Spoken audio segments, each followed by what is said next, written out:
हाय दोस्तों, this is Narayan Tripathi and आज हम पढ़ेंगे थर्मल इंजीनियरिंग या थर्ड सेम मैकेनिकल इंजीनियरिंग जो है उसका फर्स्ट यूनिट जो कि सोर्स ऑफ एनर्जी है। हम इंग्लिश और हिंदी दोनों से इस टॉपिक को क्लियर करेंगे।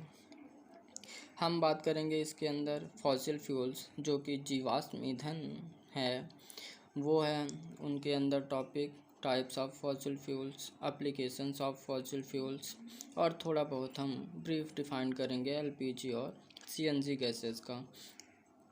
अब बात करें अगर अपन लोग फॉसिल फ्यूल्स की, आगे हम हिंदी से भी बताएंगे, ये इंग्लिश मीडियम वाले बच्चे लिख सकते हैं। तो अब fossil fuel is a hydrocarbon containing material such as a coal, oil and natural gas.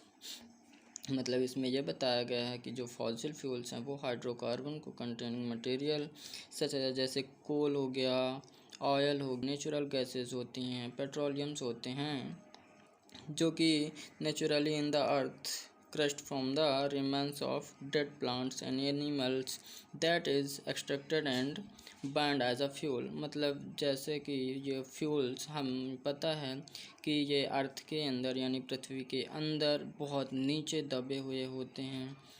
अब इसमें डेड प्लांट मतलब जो मरे हुए पौधे हैं, वनस्पति हो गई, पहले जो डायनासोर वगैरह मर गए वो प्रजाति लुप्त हो गई, उसी के नीचे दबने से और करोड़ों वर्ष जैसे प्रेशर हो गया और बहुत ज़्यादा अंदर होने के कारण जो ये फ्यूल्स बने उन्हीं को हम ये जैसे कोल हमें प्राप्त होता है, पेट्रोलियम प्राप्त होता है, नेचुरल गैस प्राप्त होती हैं, ये सब फॉसिल फ्यूल्स ही हैं यानी जीवाश्म ईंधन।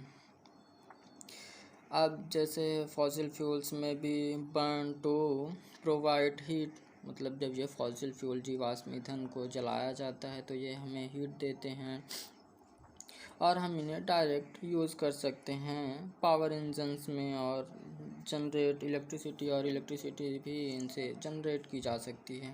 ये इनके एडवांटेज हो गए। अगर हम हिंदी में बात करें तो ऐसे ईंधन जिनकी उत्पत्ति करोड़ों वर्ष पूर्व जंतु एवं वनस्पतियों के उच्च दाब से हुई थी। जैसे ये देखिए आप लोग, इसमें है पृथ्वी में अंदर दबने से जीवाश्म ईंधन जो मतलब प्राप्त हुए उन्हें कहते हैं, जैसे कोयला हो गया, पेट्रोलियम्स हो गए, प्राकृतिक गैस यानी नेचुरल गैस। अब अगर बात करें तो जीवाश्म ईंधन जो होते हैं वो गैर नवीकरणीय यानी नॉन रिन्यूएबल स्रोत होते हैं। इन्हें संरक्षित करने की आवश्यकता है क्योंकि मतलब ये लिमिट में पाए जाते हैं जो जीवाश्म ईंधन हैं। रिन्यूएबल जो नवीकरणीय ऊर्जा स्रोत हैं वो तो जैसे हमारे विंड एनर्जी हो गई, सोलर एनर्जी हो गई, ये तो हमें डेली प्राप्त हो जाते हैं। बट ये जो फॉसिल फ्यूल्स हैं ये हमें लिमिटेड हैं, हमारे देश में या बाहर कहीं भी वो लिमिटेड हैं, इसीलिए इनका यूज़ कम होना चाहिए, इन्हें संरक्षित रखना चाहिए क्योंकि इनके जो सीमित हैं ये लोग, इनका उपयोग घरेलू ईंधन में, अब कैरोसिन वगैरह तो पहले सबके यूज़ होता था बट कैरोसिन का अब उतना उपयोग है नहीं, पर फिर भी अगर कोई ट्रैक्टर चलाता है तो उसमें इन फ्यूल्स का यूज़ होता है। वाहनों में, तापीय संयंत्रों में भी इनका यूज़ होता है। वाहनों में ऐसे कि मोटर बाइक जो होती हैं उनमें हम लोग यूज़ करते हैं, जैसे पेट्रोल हो गया, डीजल हो गया, तो ये पेट्रोलियम के अंदर ही आ जाते हैं। जैसे ये फॉसिल फ्यूल्स के एग्जांपल हम समझ लेते हैं, ये कोल हो गया, कहाँ आज ये चल नहीं रहा, कोल हो गया, ऑयल हो गया, नेचुरल गैस हो गई, कैरोसिन हो गई, प्रोपेन हो गई, ये सभी जो एलपीजी सिलेंडर में होते हैं प्रोपेन वो आता है। ये कुछ एग्जांपल हैं। अगर बात करें हम टाइप्स ऑफ फॉसिल फ्यूल्स की जो कि हमें आज पढ़ना था, उसमें हो गया अपना कोल।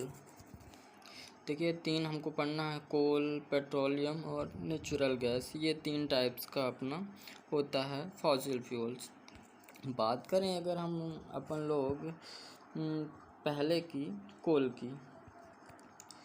की अगर बात करते हैं हम लोग, तो coal is a material usually found in sedimentary rock deposit where rock and dead plants and animal matter are piled up in layers, यानी कई लेयर्स में। जैसे अपन लोग देखें यहाँ जी कोल फॉर्मेशन, मतलब कोल बनता कैसे है। तो कोल फॉर्मेशन कैसे होता है कि ये जो अपने ये स्वाम्प हैं, जो वनस्पति हैं, ये धीरे धीरे धीरे धीरे जब यहाँ बहुत दब जाते हैं, यानी डेड प्लांट्स जो आएंगे दबते जाएंगे और नीचे जाके जब ये पीट बनते हैं यानी सड़ गल जाते हैं, उसके बाद ये लिग्नाइट में कन्वर्ट होते हैं।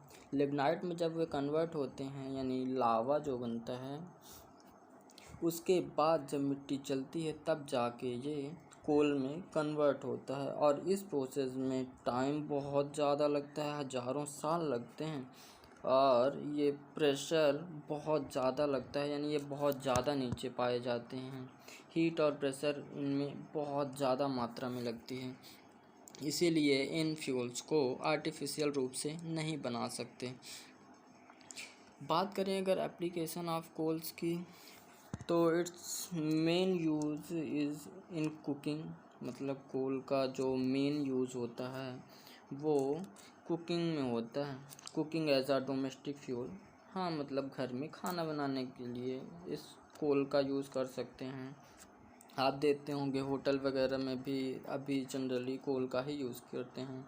It is use to make useful fuels like coke हो गया, कोल तार हो गया, कोल गैस, इन सब में भी इसी का यूज़ होता है। कोल तार आपने सुना होगा, कोल हो गया, कोक हो गया, इन सब में कोल का ही यूज़ होता है। अगर हम बात करें दूसरे नंबर के जो फॉसिल फ्यूल होता है, वो होता है अपना पेट्रोलियम। पेट्रोलियम जैसे कि आप लोग जाते हैं पेट्रोल पंप में अपनी बाइक्स वगैरह में पेट्रोल डलवाते हैं, तो पेट्रोलियम से बनता है पेट्रोल, डीजल, केरोसिन, ये सभी पेट्रोल से ही बनाए जाते हैं। पेट्रोल को क्रूड ऑयल भी कहते हैं। ये फॉसिल फ्यूल है, जैसे लाइक कोल हो गया, natural gas, petroleum was formed from the remains of ancient organisms such as plants, algae and bacteria. अब अगर इसके हम हिंदी से बात करें तो ये है कि पेट्रोलियम एक गाढ़ा, चिपचिपा, दुर्गंध युक्त तथा गहरे रंग का ज्वलनशील पदार्थ है जो पृथ्वी के अंदर विभिन्न गहराइयों पर चट्टानों के ऊपर पाया जाता है।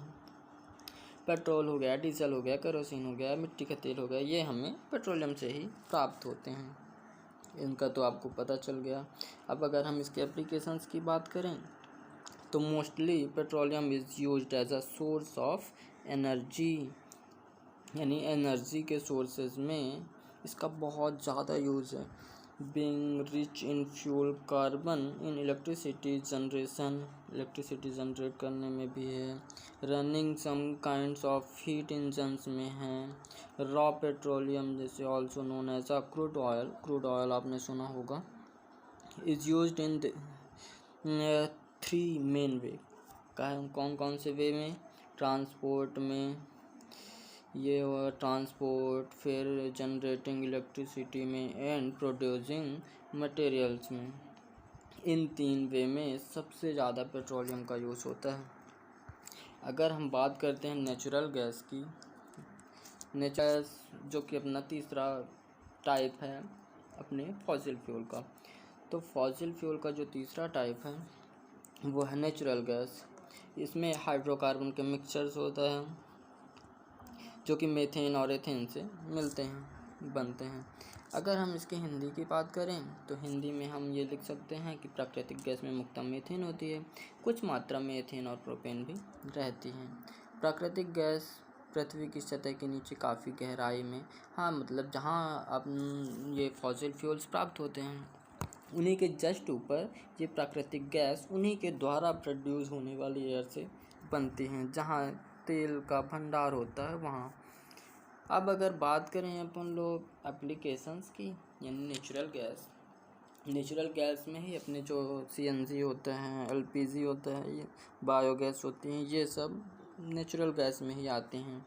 तो अगर नेचुरल गैस की बात करें हम, तो natural gas is a clean burning source of energy that is used for heating, cooling, electricity generation, creating indispensable materials such as steel and concrete and more. अगर बात करते हैं हम इसके एप्लीकेशंस की, तो ये एप्लीकेशन इसके होते हैं नेचुरल गैस के। So thank you for watching my video. मिलते हैं अपने अगले वीडियो एनर्जी का टॉपिक लेके। सो अगर वीडियो आपको पसंद आई हो तो प्लीज़ लाइक एंड सब्सक्राइब और अपने दोस्तों के साथ शेयर भी कर दीजिएगा। Thank you very much.